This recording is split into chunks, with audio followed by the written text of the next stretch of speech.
حکمت سب چیزوں سے پہلے خلق کی گئی۔ ہمارے لیے آج کی پہلی تلاوت یشوع بن سراح کی کتاب، اس کا 1 باب 1 سے 10 آیت تک۔ تمام حکمت خداوند کی طرف سے ہے اور ابد تک اس کے ساتھ رہے گی۔ سمندر کی ریت اور بارش کی بوندوں اور ازلیت کے ایام کو کون شمار کرے گا؟ آسمان کی بلندی اور زمین کی دست اور غار کی عمق کو کون ناپے گا؟ حکمت کا پتہ کون لگائے گا؟ وہ جو سب چیزوں سے پیشتر ہے۔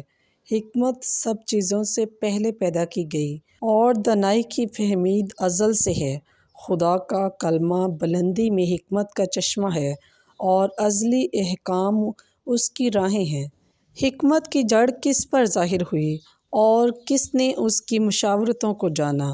حکمت کی معرفت نے کس پر تجلی کی اور اس کی آگاہی کی کثرت کو کس نے سمجھا؟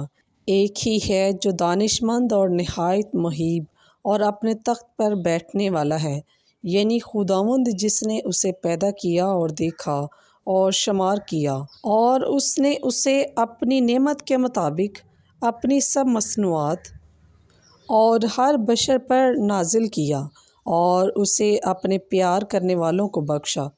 پس پاک کلام کے پڑھے اور سنے جانے پر خداوند کی خاص برکت ہو۔